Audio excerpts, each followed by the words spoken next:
Welcome back. آج وزیر اعظم نواز شریف اور chief of army staff general Raheel Sharif جب سعودی عرب سے تہران پہنچے اور ایران کی اعلیٰ قیادت سے ملاقات کر رہے تھے مصالحتی مشن کے حوالے سے، تقریباً اسی وقت پاکستان کے وزیر دفاع جناب خواجہ محمد آصف قومی اسمبلی سے خطاب کر رہے تھے اور پاکستان کے لیے سعودی عرب کی اہمیت اور پاکستان اور سعودی عرب کے درمیان خصوصی دیرینہ دفاعی تعلقات کے حوالے سے قومی اسمبلی کو بریف کر رہے تھے. جناب خواجہ محمد آصف کے بقول پاکستان کے سعودی عرب سے دفاعی تعلقات ایسے ہیں جو کسی کے ساتھ نہیں ہیں، اور اس طرح سے انہوں نے پاکستان کے لیے سعودی عرب کی اہمیت کو اجاگر کیا. خاص طور پہ انہوں نے اس بات کو کہا کہ پاکستان کے ایران کے ساتھ ضرور اچھے تعلقات، برادرانہ تعلقات ہیں، لیکن جناب خواجہ محمد آصف کی تقریر میں پاکستان اور ایران کے درمیان سیکیورٹی اور دفاعی تعلقات کے حوالے سے کوئی گفتگو نہیں تھی. جبکہ خواجہ محمد آصف صاحب نے کہا کہ پاکستان کے سعودی عرب سے جو تعلقات ہیں وہ ایسے تعلقات ہیں کہ وہ دنیا میں کسی کے ساتھ نہیں ہیں. 5 مختلف اوقات میں جو ہمارے ان کے ساتھ ایگریمنٹس ہوئے ہیں وہ اس وقت موجود ہیں سعودی عربیہ، کنگڈم آف سعودی عربیہ میں اور پاکستان میں.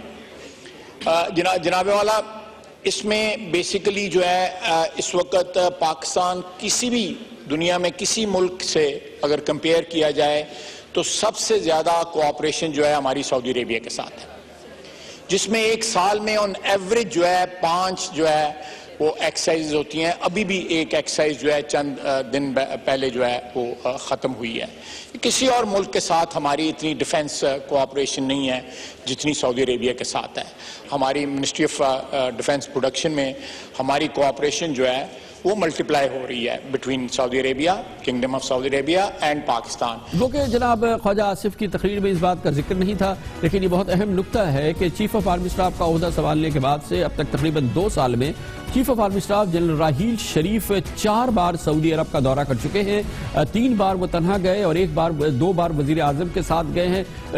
اس طرح سے ان کا کوئی 5 بار ایسا ہے سعودی عرب کا دورہ ہو چکا ہے جناب راحیل شریف کا. اور آج جنرل راحیل شریف ایران میں پہلی بار پہنچے تھے اور آج وزیر اعظم جناب نواز شریف کے ساتھ تھے. یقینی طور پہ یہ اسی بات کو مزید ایمفسائز کر رہی ہے، بات اسی کی اہمیت کو بڑھا رہی ہے جو جناب خواجہ محمد آصف نے کہا کہ پاکستان کے سعودی عرب سے وہ دفاعی تعلقات ہیں جو کسی کے ساتھ نہیں ہیں. اور ایک اور بہت اہم بات جو جناب خواجہ محمد آصف نے کہی وہ یہ کہ پاکستان کے فوجی انسٹرکٹر سعودی عرب میں موجود ہیں بڑی تعداد میں، اور وہ سعودی فوجیوں کو ٹریننگ بھی دیتے ہیں اور اس میں اضافہ بھی کیا جا رہا ہے. اطلاعات کے مطابق مزید پاکستانی سعودی فوجی انسٹرکٹر سعودی عرب جا رہے ہیں جو سعودی حکومت میں کی دعوت پر سعودی فوج کے ساتھ مل کے کام کریں گے، ان کی ٹریننگ کے لیے کام کریں گے. آج جناب خواجہ محمد آصف نے واضح طور پہ کہا کہ حکومت پاکستان انتہائی ہمدردی سے اور بہت پازیٹیولی سعودی عرب کی جانب سے یہ شروع ہونے والا جو انیشیٹو ہے، جو 34 ملکوں کا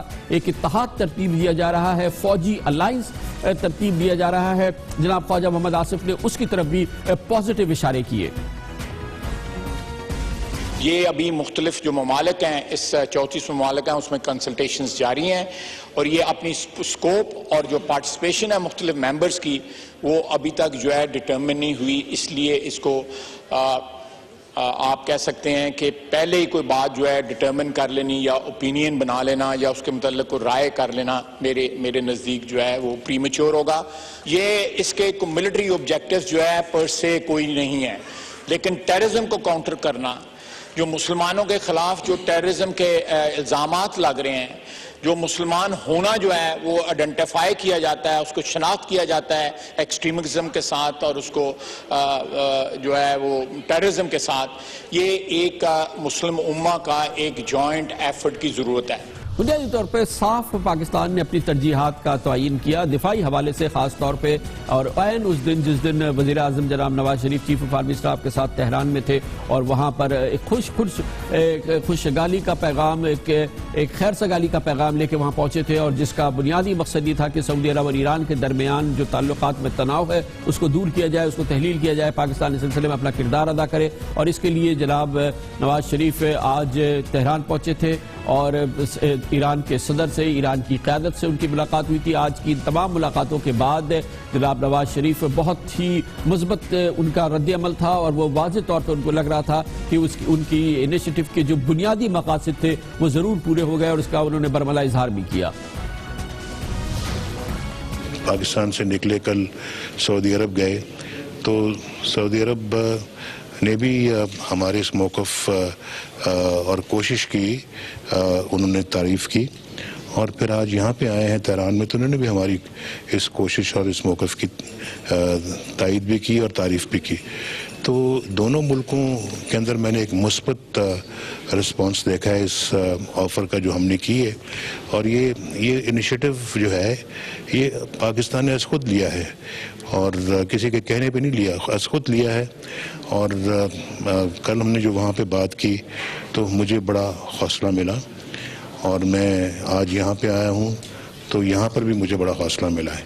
اور ایران کا جو رد عمل ہے اس حوالے سے، اور آگے اس میں کیا وہ دیکھتے ہیں، اس کا بھی اظہار کیا جناب نواز شریف نے۔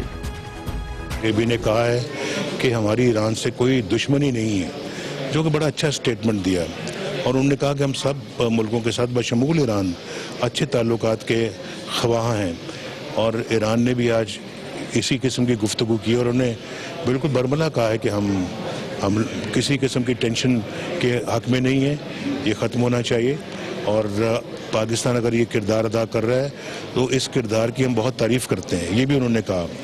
تو لیکن جو کنسرنز ہیں وہ ہیں دونوں طرف، جو میں پبلکلی بات نہیں کر سکتا ان کنسرنز کے حوالے سے، وہ یقیناً ہم نے ان کو بھی کنوے کیے ہیں، اور جو ان کے کنسرنز ہیں وہ ہم ان کو بھی کنوے کریں گے۔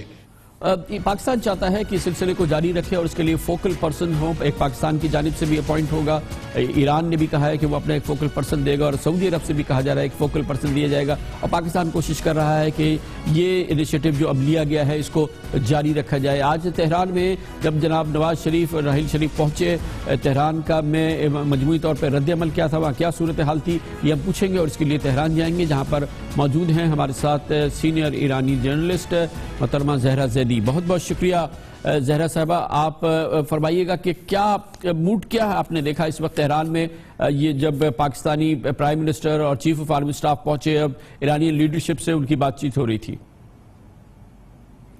کوریج کافی دی گئی ہے اس کی، لیکن اس پوائنٹ آف ویو کو ابھی تک، یعنی اس زاویے سے اس کو ابھی تک کوئی چیز سامنے نہیں آئی ہے کہ ثالثی کے سلسلے میں کیا ہوا، اس بات کو نہیں مطلب خاص ابھی تک کوئی چیز دیکھنے میں آئی، لیکن ان کی ملاقاتوں میں کیا ہوا یا یہ، لیکن ان کی آمد پر تو کافی کوریج اس وقت بھی دیا گیا جس وقت یہ اتر رہے تھے جہاز سے، خبروں میں بھی اس کو دکھایا گیا آنا، اور یوں بھی مطلب ان کے آنے کو جسے کہنا چاہیے کہ ایک دوستانہ تعلقات میں اضافے کی حیثیت سے دیکھا جا رہا ہے، کیونکہ ظاہر ہے کہ پاکستان میں ہمسایہ ملک ہے، اور ادھر ایران سے پر سے پابندیاں بھی ہٹ گئی ہیں، تو یہ بھی کہا جا رہا ہے کہ ظاہر ہے کہ پاکستان اس موقع پر اب اس کشمکش سے بھی نکل جائے گا، بلکہ نکل گیا ہوگا کہ جو امریکہ سے اس پر دباؤ پڑ رہا تھا ایران سے تعلقات کے سلسلے میں، تو ظاہر ہے کہ وہ اپنے مستقبل کے لیے اور موجودہ حالات کی بہتری کے لیے ایران سے تعلقات بڑھانے کے لیے آ رہا ہے، تو اس کا استقبال کیا گیا۔ کیا اسٹیٹس کیا ہے اس وقت محترمہ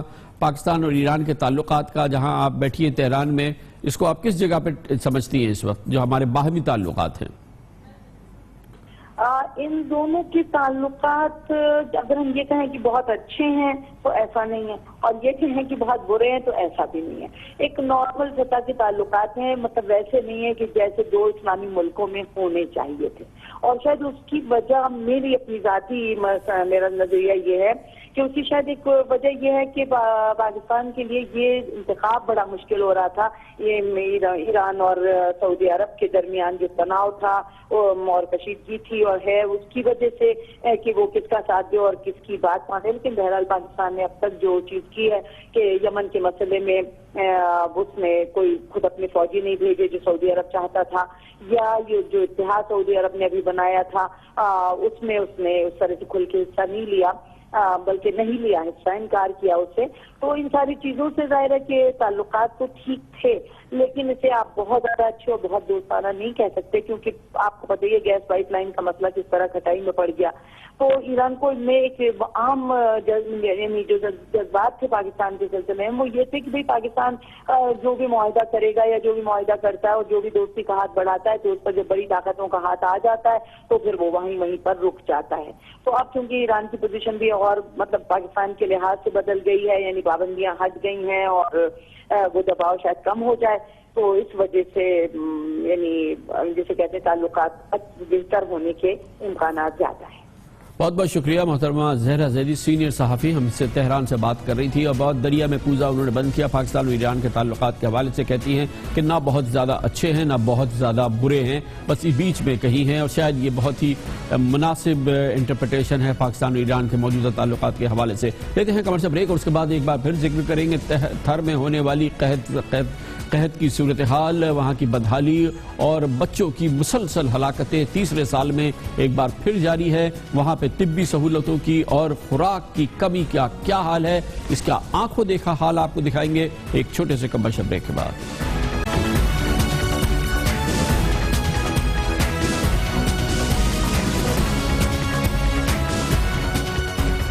سندھ کے نیم آفت زدہ ضلع تھرپارکر میں غذائی کمی اور علاج کی ناکافی سہولیات ایک بار پھر جاری ہے۔ تیسرے سال مسلسل وہی بحرانی صورتحال نظر آ رہی ہے، جس میں صرف آج 8 بچے جاں بحق ہو گئے ہیں۔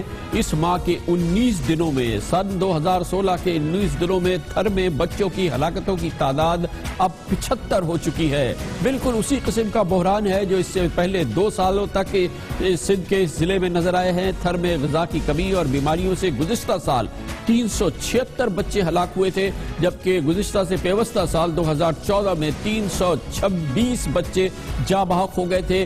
2 سال سے یہ صورتحال جاری ہے۔ تھر میں مسلسل اس موسم میں غذا کی کمی اور طبی سہولتوں کی ناکافی انتظامات کی وجہ سے وہی صورتحال ہے جو سن 2014 میں دیکھنے میں آئی، جو سن 2015 میں گزشتہ سال دیکھنے میں آئی، اور ایک بار پھر اس سال کے پہلے 19 دن اور 75 بچے اللہ کو پیارے ہو چکے ہیں۔ دعوے مسلسل کیے جا رہے ہیں حکومت سندھ کی جانب سے، وزیر اعلیٰ قائم علی شاہ کی جانب سے۔ تھر کی قسمت بدل دی ہے، مٹی کی قسمت بدل دی ہے، وہاں یورپین طرح کے اسپتال بنا دیے گئے ہیں، غذا کی فراوانی ہے، طبی سہولتوں کی فراوانی ہے۔ اس میں حقیقت کتنی ہے، اس کے لیے مسلسل 2 روز دورہ کیا ضلع تھرپارکر کا ہمارے نمائندے خصوصی اختیار کھوکر نے، اور وہاں سے آنکھوں دیکھا حال تھر کا اس وقت ہے کیا، ہم آپ کو دکھاتے ہیں اختیار کھوکر کی اس خصوصی رپورٹ میں۔